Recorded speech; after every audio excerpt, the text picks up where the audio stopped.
Hi friends, வாங்க இன்றைக்கி நம்ம வீட்டில் வந்து டின்னருக்கு பாஸ்தா செய்யலான்ட்டு இருக்கிறேன். அது எப்படி செய்கிறதுன்னு பார்க்கலாமா? வாங்க. அந்த பாஸ்தா செய்கிறதுக்கு வந்து நான் கடலைப்பருப்பு எடுத்து வச்சுருக்கேன். கடலைப்பருப்பு நிறைய பேர் போட மாட்டாங்க. இது எங்கள் மாப்பிள்ளை போடுவாங்க. எங்கள் மாப்பிள்ளையோட ஸ்டைலில் நான் செய்ய போகிறேன். அது வந்து நல்லா டேஸ்ட்டாகவும் இருந்தது, அதனால் அதை நானும் ஃபாலோ பண்ணிக்கிறேன். கொத்தமல்லி தழை, பொடியாக அரிஞ்ச வெங்காயம், பொடியாக கட் பண்ண பூண்டு, பொடியாக கட் பண்ண சில்லி, க்ரீன் சில்லி. அதுக்கு வந்து கொஞ்சம் டொமேட்டோ சாஸ் எடுத்துருக்கோம், பட்டர், சீஸ், பாஸ்தா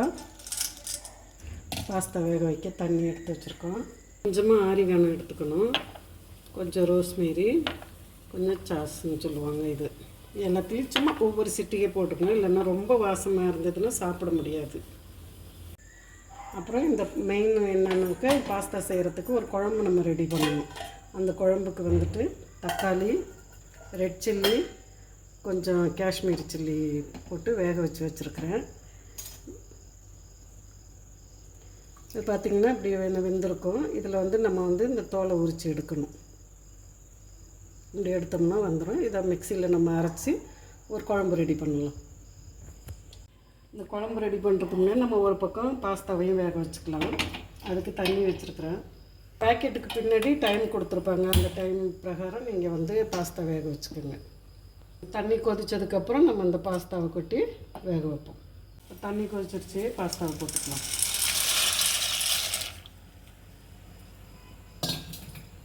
இப்போ இந்த ஜாரில் நம்ம வந்துட்டு இந்த தக்காளி தோல் உரித்து வச்சுருக்கேன்.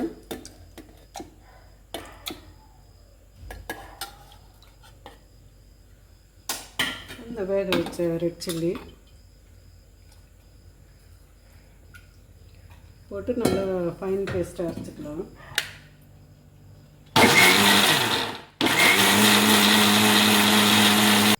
இந்த மாதிரி ஃபைன் பேஸ்ட்டாக அரைச்சி வச்சுக்கோங்க.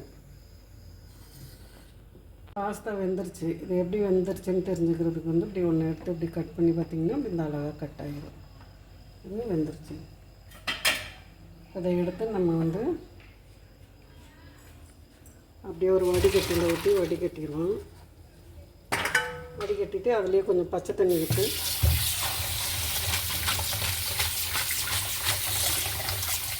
காயாமல் இருக்கிறதுக்கு கொஞ்சமாக அப்படியே லைட்டாக எண்ணெயை சும்மா அப்படி குளிக்க வச்சிடும். அப்போ கொஞ்சம் காயாது, நல்ல பசவாக நல்லாயிருக்கும். ஒரு பக்கம் அந்த குழம்பு வச்சிடலாம், பாஸ்தா குழம்பு. பாத்திரம் காயிட்டும். நம்ம கொஞ்சம் பட்டரும் ஆயிலும் கொஞ்சம் சேர்த்துக்குவோம்.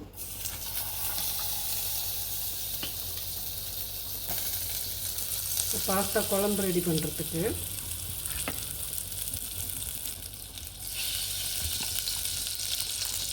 கொஞ்சோண்டு ஆயில் சேர்த்துக்கலாம்.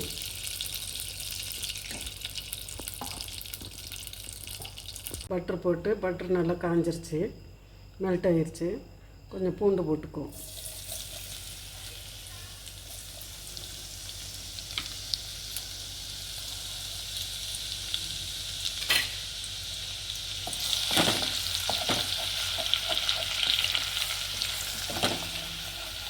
கொஞ்சம் நிறம் மாதிரி கொஞ்சம் வரும்போது நம்ம வந்து அந்த அரைச்சி வச்சுருக்கிற பேஸ்ட் இதில் ஊற்றிடலாம். இப்போ வந்து பூண்டு நல்லா கலர் மாதிரி நிறம் மாதிரி வந்துருச்சு, பார்த்திங்கன்னா தெரியும்.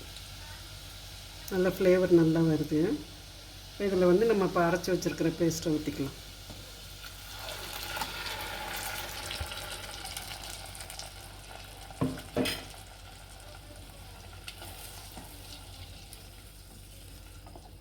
வந்து ஒரு 4 தக்காளி பழம் போட்டிருக்கேன். 4 தக்காளி, 5 சில்லி போட்டிருக்கேன்.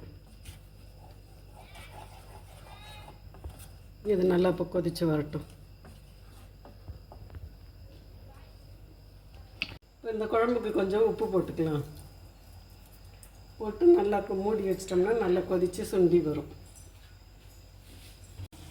இந்த பாஸ்தா குழம்பு நல்லா கொதிக்குது, இன்னும் கொஞ்சம் சுண்டி வரட்டும். நல்லா இந்த மாதிரி கொதிக்கணும். கொஞ்சோண்டு மஞ்சத்தூள் போட்டிருக்கேன். இந்த ரெட் கலரும் இந்த மஞ்சள் கலர் சேர்ந்தால் கலர் வந்து ஒரு மாதிரி நல்லா டிஃப்ரெண்ட்டாக நல்லாயிருக்கும்.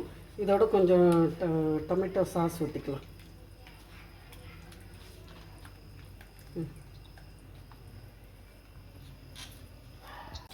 நல்லா கொதிக்குது. பாஸ்தா குழம்பு ரெடி. பாஸ்தா தாளிக்கலாம். பாஸ்தா தாளிக்கிறதுக்கு கொஞ்சம் பட்டர் போட்டுக்கலாம்.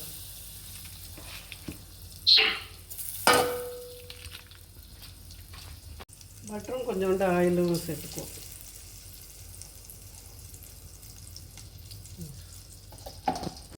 இப்போ பாஸ்தா செய்கிறதுக்கு பட்ரு நல்லா மெல்ட் ஆகிடுச்சு. இப்போ அதில் வந்து பூண்டு போட்டுக்கலாம்.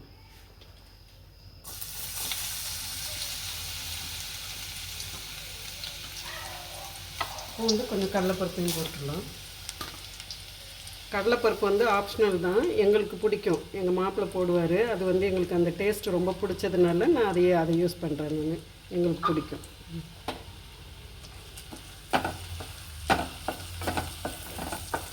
பூண்டு வந்து வறுபட்டு நல்லா கடலைப்பருப்பும் நல்லா வறுபட்டுருச்சு. கடலைப்பருப்பு வந்து ஆப்ஷனல் தான், உங்களுக்கு தேவைன்னா போடுங்க. ஆனால் எங்களுக்கு இது ரொம்ப பிடிக்கும். இப்போ அதில் வெங்காயம் போட்டுக்கலாம்.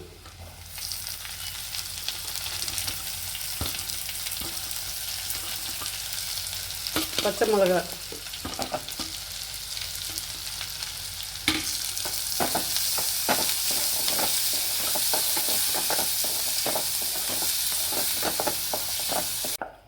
இப்போ இந்த பாஸ்தாவுக்கு தாளித்ததை இதில் கொட்டிடலாம்.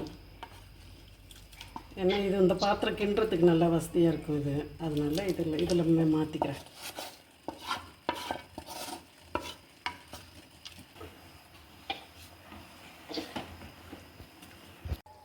அந்த சீசனிங் போட்டிருக்கிறேன். க்ரஷ் பண்ணி போடுங்க. இப்படி அப்போ நல்ல மணமாக ஃப்ளேவர் வந்து சூப்பராக வரும்.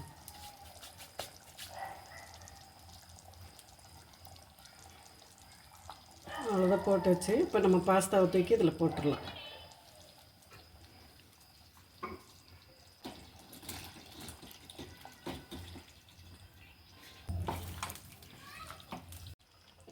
இப்போ கடைசியாக கொத்தமல்லி போட்டுக்கலாம்.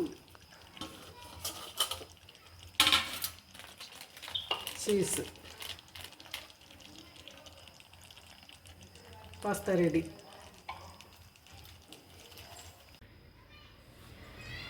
பாஸ்தா ரெடி ஆயிடுச்சு. இப்போ நம்ம சாப்பிட்றதுக்கு எடுப்போம். இந்த மாதிரி நான் பண்ண மாதிரி குழம்பு வந்து கொஞ்சம் தண்ணி, ரொம்ப குழன்னு இல்லாமல் ஒரு மாதிரி பண்ணிங்கன்னா சாப்பிடும்போது நல்லா ஜூஸியாக நல்லாயிருக்கும். பாருங்கள் எப்படி இருக்குதுன்னு. ரொம்ப வரன்னு இருந்தால் சாப்பிடும்போது ஒரு மாதிரி இருக்கும். இந்த மாதிரி ஜூஸியாக இருந்துச்சுன்னா சாப்பிட்றதுக்கு நல்லா டேஸ்ட்டாக இருக்கும்.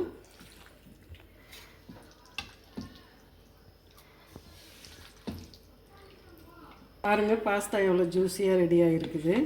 இது மேலே நம்ம வந்து இந்த மொசரல்லா சீஸுன்னு சொல்லுவாங்க இல்லையா, அந்த சீஸை நல்லா அப்படி தூவி